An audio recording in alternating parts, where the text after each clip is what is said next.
Welcome to this week's video newsletter. We have I haven't done this for a few weeks, so I'm going to catch you up to speed on some of the things that happened before. One of the last things we talked about is doing Nature Sabbath in the park, and the Lord really blessed. It was really nice to have people. It was probably about 32 or so people who joined.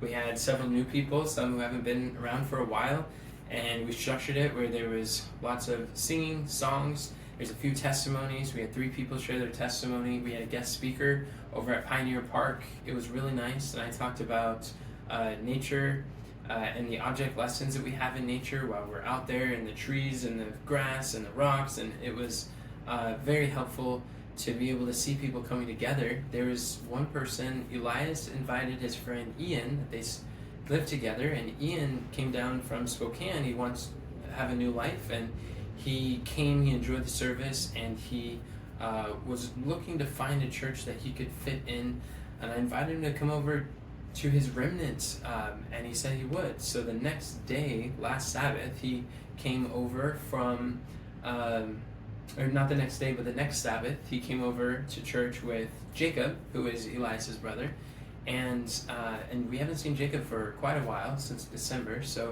or somewhere around there, and it was great to connect with Jacob and Ian, and he seemed to enjoy the experience. So keep him in your prayers too as he's navigating, settling in. He was praying for a new apartment, he got a new job, so the Lord's really laying things out for him. Praise God. And this Sabbath we had a guest speaker, Linda Baker. She came down from the Spokane area to share. She was talking about being called to Mount Carmel, showing that Jesus is the sacrifice and that he's made for us and that we could receive him by faith and lifting up Jesus and the cross. It was a beautiful message, and we are going to go out tomorrow to the aquatic center. If anybody's interested in joining, just reach out. We're welcome to participate over in Clarkson. That's going to be in the afternoon, 4th of July. And then there are prayer requests for Cindy and Dwight. Cindy's knees are still in a lot of pain.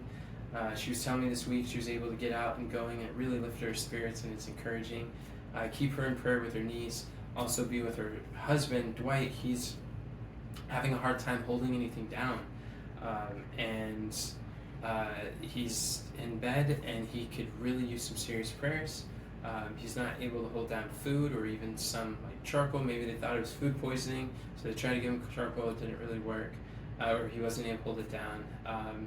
Might be an infection of sorts, but just pray for him and wisdom for them during this difficult time. They really want to be here today to listen to their friend Linda, but that didn't work out. Also want to pray for Lonnie and Abigail. Lonnie found out he had cancer, so that's something that he's relying on God, trusting and to navigate through the situation. So we want to pray for him.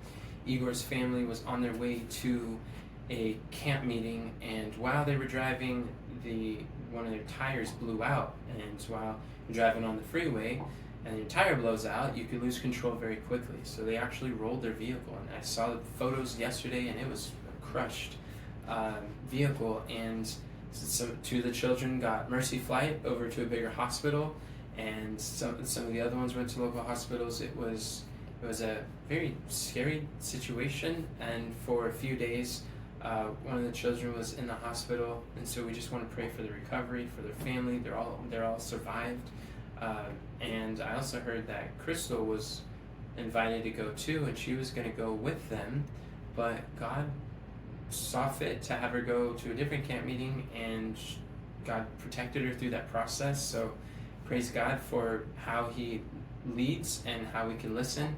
We want to pray for their family. We want to really listen to the still small voice, that when God is speaking to us and sharing and directing our path, because he wants to help us, and God won't allow anything to go through to be permitted into our sphere of existence except for what infinite love has allowed. So remember that 1 Corinthians 10:13, there's no temptation taking you such as is common to man, but God is faithful, and he will not suffer you to be tempted above that you are able, but will with the temptation offer a way of escape, that you may be able to bear it. And that way is Jesus Christ, the way, the truth, and the life. These are some of the testimonies that have been taking place the last 2 or 3 weeks. And by God's grace, we'll be able to start doing video newsletters again. And just send me a text if you got it this far, and just let me know if you've been appreciating the video newsletter updates, and or leave a comment below. And as always, remember, friends, God doesn't call the qualified, He qualifies the called. Have a great day. God bless.